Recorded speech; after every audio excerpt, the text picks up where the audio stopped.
আসসালামু আলাইকুম রাসেল ভাই। আমার নাম নাইম হাসান। ফরিদপুর জেলার মধুখালী উপজেলার কোনো একটি গ্রামে আমার বাড়ি। আজকে আমি যে ঘটনাটি শেয়ার করব সেটি মূলত একটি লাশবাহী গাড়িকে কেন্দ্র করে ঘটে যাওয়া একটি ঘটনা শোনা এক লাশবাহী গাড়ির ড্রাইভারের কাছে। তার বাড়িও আমাদের গ্রামে। তিনি সাধারণত লাশ বহন করার কাজে নিয়োজিত। তার নাম রাশেদুল ভাই। এবার আসি ঘটনায়। একদিন তার ডিউটি শেষে রাতের দিকে ঘুমানোর প্রস্তুতি নিচ্ছিলেন। তখন হঠাৎ বস ফোন করে বললেন যে ফরিদপুরে কোনো একটি মর্গ থেকে একটা ময়না তদন্ত করা লাশ নিয়ে মাগুরার এক গ্রামে আসতে হবে। তখন তিনি ঘড়ির দিকে তাকিয়ে দেখলেন 12:30 মতো বাজে। এই গভীর রাতে তার যেতে ইচ্ছে না করলেও তাকে যেতেই হয়, কেননা এটির ওপরেই তার জীবিকা নির্বাহ করে। তাই তিনি ফরিদপুরের ওই মর্গের উদ্দেশ্যে গাড়ি নিয়ে রওনা হলেন। রাশেদুল ভাই সেখানে পৌঁছানোর পর তাকে তার বস মৃত ব্যক্তির ঠিকানা দিয়ে লাশটাকে গাড়িতে ওঠাতে বলেন। রাশেদ ভাই এবং ওইখানকার একজন সহকর্মী দুজনে মিলে লাশটাকে গাড়িতে ওঠায়। ওঠানোর সময় তাদের অনেক কষ্ট হচ্ছিল। মনে হচ্ছিল লাশটা স্বাভাবিক ওজনের চেয়ে অনেক ভারী হয়ে আছে। তারা লক্ষ্য করলেন লাশের ওপরে যে সাদা কাপড়টা থাকে সেটা রক্তে লাল হয়ে গিয়েছে এবং লাশ নিয়ে যাওয়ার ট্রলিটা বেয়ে গড়িয়ে গড়িয়ে রক্ত পড়ছিল, আর প্রচন্ড দুর্গন্ধও আসছিল লাশ থেকে। লাশটা অনেক কষ্টে গাড়িতে তোলার পর রাশেদুল ভাই গাড়ি স্টার্ট করে তার বসের দেয়া ঠিকানা অনুযায়ী রওনা দিলেন। ঠিকানাটি ছিল মাগুরা জেলার কোনো একটি গ্রামে। গাড়ি চালানোর সময় তার আবার সিগারেট খাওয়ার অভ্যেস ছিল, তাই তিনি একটি সিগারেট ধরিয়ে মুখে নিলেন। তিনি যতক্ষণ গাড়ি চালাচ্ছিলেন সিগারেট খাচ্ছেন এবং সবকিছু তার ঠিকঠাক চলছিল, কিন্তু সিগারেট শেষ হওয়া মাত্রই তিনি অনুভব করলেন পেছন থেকে কেমন যেন ফিস ফিস শব্দ এবং একটা কান্নার আওয়াজ। তিনি ভাবলেন এটা হয়তো তার মনের ভুল। তারপর তিনি অনুভব করলেন গাড়ির ইঞ্জিন থেকে কেমন এক অদ্ভুত শব্দ আসছে, যেমনটা হয় অনেক বেশি ওজনের কোনো বস্তু বহন করলে। তিনি অনেক ঘাবড়ে গেলেন। তারপর তিনি ওই ফিস ফিস শব্দটা আরো জোরে জোরে শুনতে পেলেন, আর তার গাড়ির ওপর থেকে অনেক জোরালো শব্দে ঠক ঠক ঠক ঠক করে আওয়াজ আসছিল। একটা বড় হাতুড়ি দিয়ে লোহার কংক্রিটে 6-7 জন মিলে আঘাত করলে যেমন শব্দ হয় ঠিক তেমন আওয়াজ। ওপরে কি হচ্ছে তা দেখার জন্য তিনি তার ডান হাত লুকিং গ্লাসটায় লাগিয়ে সুইচটা চেপে ওপরের দিকে ঘোরালেন। তিনি দেখলেন ওপরে কয়েকটা কালো রঙের লম্বা লম্বা জন্তু, আবার অনেক লম্বা মানুষের মতো আকৃতির প্রাণীরা কুড়ালের মতো চোখা একটা বস্তু দিয়ে গাড়ির ছাদে আঘাত করছে। এটা দেখে তিনি প্রচন্ড পরিমাণে ঘামতে লাগলেন।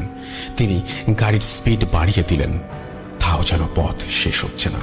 হঠাৎ রাশেদুল ভাই তার গাড়ির হেডলাইটের আলোতে লক্ষ্য করলেন তার গাড়ির সামনে রাস্তার মাঝখানে লম্বা সাদা কাপড় পরা বিভৎস চেহারার একটা মেয়ে দাঁড়িয়ে তাকে ইশারা করে গাড়ি থামাতে বলছে। মেয়েটার চোখ ছিল সম্পূর্ণ ধপধপে সাদা রঙের এবং কাপড়ের আঁচল রাস্তার পাশে এক জঙ্গলের ভেতর ঢুকে গেছে। মেয়েটির কাছে গাড়ি নিয়ে যাওয়া মাত্র মেয়েটি রাশেদুল ভাইকে বলছে, আমাকে নিয়ে যা, দাঁড়া, আমার খুব বিপদ। রাশেদুল ভাই চিন্তা করলেন আজ তার সাথে খারাপ কিছু একটা ঘটতে চলেছে। তিনি গাড়ির স্পিড আরো বাড়িয়ে দিলেন এবং মেয়েটার সাইড থেকে ক্রস করে চলে গেলেন। তারপর তার কাছে সবকিছু স্বাভাবিকই মনে হচ্ছিল। সেই ফিস ফিস শব্দ আর গাড়ির ওপরে থাকা আওয়াজ তিনি আর পাচ্ছিলেন না। এমনভাবে কিছু পথ যাওয়ার পর হঠাৎ তিনি আবার সেই ফিস ফিস শব্দ শুনতে পান। তবে এবার তিনি অনুভব করলেন সেই ফিস ফিস শব্দের সাথে আর একটা ফিস ফিস শব্দ, ঠিক যেমনটা হয় একজন যদি অপরজনের সাথে কথা বলে। তারপর রাশেদুল ভাই একটু সাহস করে গাড়ির ভেতরে থাকা মিরর গ্লাসের দিকে তাকিয়ে দেখার চেষ্টা করলেন। তারপর তিনি তা দেখলেন তা দেখার জন্য তিনি একদমই প্রস্তুত ছিলেন না। গ্লাসের দিকে তাকানো মাত্রই তিনি দেখতে পেলেন লাশটা ট্রলির ওপর বসে আছে। শুধু তাই নয়, লাশের পাশে আরো কয়েকজন লোক বসে আছে, যাকে কিনা তিনি রাস্তার মাঝখানে দাঁড়িয়ে থাকতে দেখেছিলেন। তারা দুজনই এরকম ফিস ফিস শব্দে একে অন্যজনের সাথে কথা বলছে। তাদের দুজনের ঘাড়ের ওপর মাথা ছিল বিচ্ছিন্ন, গলার ওপর থেকে টকবক করে রক্ত যেন উপচে পড়ছে, ঠিক যেমনটা হয় অনেক আগুনে তাপ দিয়ে পানি ফোটালে। এমন দৃশ্য দেখে রাশেদুল ভাই ঘামতে লাগলেন। তিনি কি করবেন বুঝতে না পেরে দোয়া দুরুদ পড়তে লাগলেন। হঠাৎ তিনি ফজরের আজান শুনতে পেলেন। সব কেমন নিস্তব্ধ হয়ে গেল। সেই মুহূর্তে তিনি তার গন্তব্যে পৌঁছে গেলেন। তারপর তিনি ওই গ্রামে লাশটা রেখে আসলেন। আর সেখান থেকে তিনি লোকমুখে জানতে পারলেন লোকটাকে নাকি তার বউ সম্পত্তির লোভে নিজের হাতে গলা কেটে হত্যা করেছিল। তার বউ সড়ক দুর্ঘটনায় মারা যায়। এই ঘটনা এখানেই শেষ হতে পারত, কিন্তু তিনি পরের দিন যখন ঘুমালেন, হঠাৎ স্বপ্নের মধ্যে তিনি দেখতে পেলেন একটা সাদা কাপড় পরা মেয়ে তাকে ডাকছে, বলছে, তুই আমাকে রাস্তার মাঝখানে রেখে চলে গেলি কেন? আমি তোকে ছাড়ব না। এখনো রাশেদুল ভাই ওই মহিলাটাকে প্রায় স্বপ্নে দেখেন। মহিলাটি স্বপ্নে তাকে ভয় দেখায়। তিনি আজও এই ঘটনার কোনো ব্যাখ্যা পাননি। আসসালামু আলাইকুম, আমি আফনান আপনাদের জন্য আজকে নিয়ে এসেছি রক্তহীন করা অ্যাম্বুলেন্সের একটি ঘটনা। কথা না পারি আমি সরাসরি গল্পে চলে যাই। ঘটনাটির সময় ছিল 2009 সাল। যার সঙ্গে ঘটেছিল তার নাম হচ্ছে রফিক। উনি পেশা একজন অ্যাম্বুলেন্স চালক।